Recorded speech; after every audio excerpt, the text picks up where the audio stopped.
from our New York studios. Let's go inside her story with Jackie Reed. Good morning, Jackie.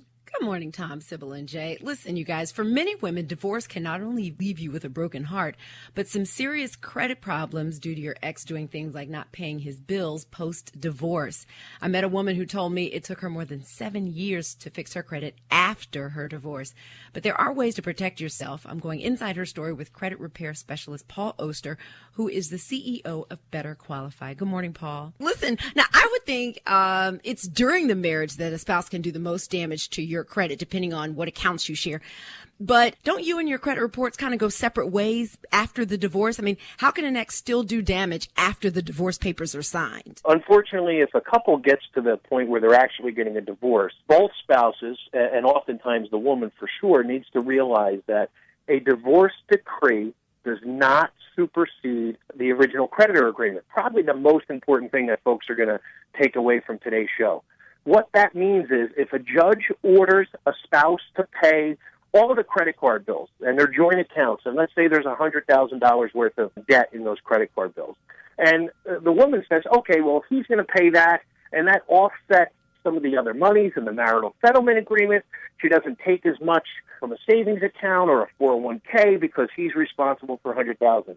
If he does not pay, she is ultimately responsible in the eyes of the creditor.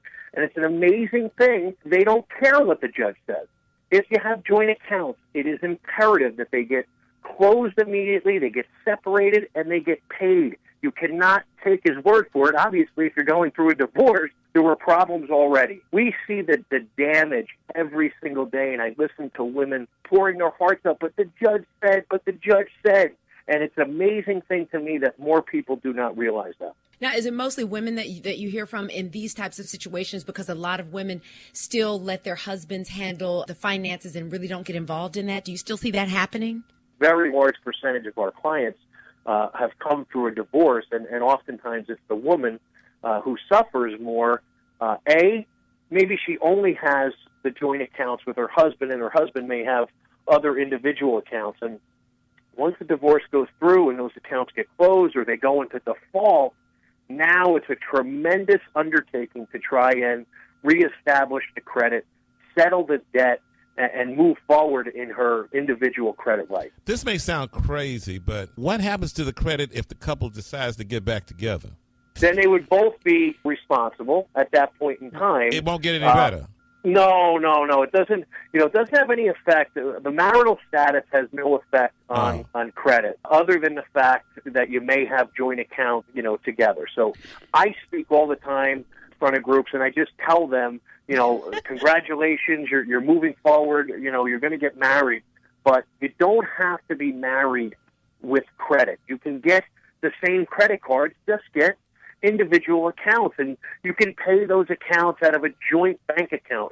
It's much easier to separate a bank account than it is credit card account. Paul, where can we get more of your tips on all types of credit issues? What's your website? It's betterqualified.com.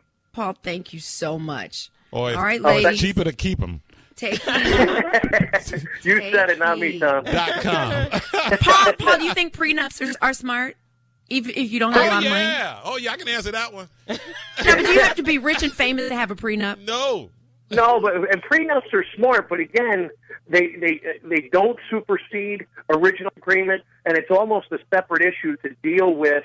A prenup will not protect you against credit card default.